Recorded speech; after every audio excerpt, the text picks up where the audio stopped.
पारंपरिक वैभव आणि थाटामाटासाठी ओळखली जाणारी सारंगखेडा येथील प्राचीन अश्वमेध यात्रा यंदाही थाटात पार पडत आहे।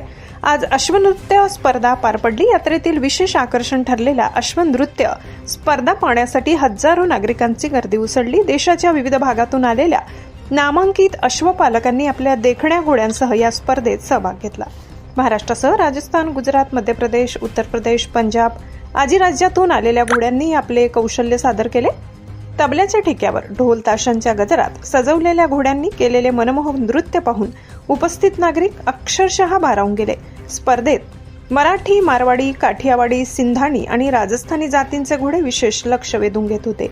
प्रत्येक अश्वाची अंगकाठी, चाल, सजावट आणि नृत्यकला पाहून प्रेक्षकांनी टाळ्यांचा कडकडाट केला। काही घोड्यांनी आपल्या मालकांच्या इशाऱ्यावर नृत्याचे अप्रतिम तंत्र दाखवत उपस्थितांना थक्क केले। या प्रसंगी चेतक फेस्टिवलचे आयोजक जयपाल सिंह रावल, सुप्रीम कोर्टाचे सिनियर वकील रमाकांत रेड्डी व समितीच्या वतीने विजेत्या अश्वपालकांना सन्मानचिन्ह, रोख पारितोषिक व प्रशस्तीपत्र देऊन गौरवण्यात आले।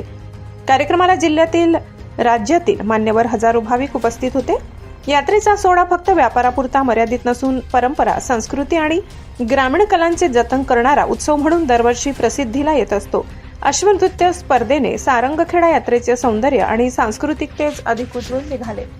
आज चेतक महोत्सवामध्ये, चेतक फेस्टिवल मध्ये हॉर्स डान्स स्पर्धा आपल्या समोर सुरू असून जवळपास 20 स्पर्धक इथं दाखल झालेले आहेत। त्याच्यामध्ये आमचे नियम असतात। त्याच्या नियम मध्ये प्रत्येक अश्वाला, घोड्याला 7 मिनिटं दिली जातात आणि त्याच्यामध्ये त्यांच्या घोड्याला छडीने किंवा हाताने मारू शकत नाही, चांगल्या काट्याची लगाम ते वापरू शकत नाही आणि 7 मिनिटापेक्षा जास्त ते घोड्याला नाचू शकत नाही। आणि मग त्याच्यामध्ये 6 प्रकारचे आम्ही गुणांचे टेबल बनवलेले आहे। 60 मार्काची स्पर्धा असेल। प्रत्येक चालला, त्याच्या वेगळ्या याला, त्याच्या सजावटला असे करून 10 मार्कांचे असे 6 टेबल आहेत आणि त्याच्यातनं आम्ही मग स्पर्धक निवडत असतो।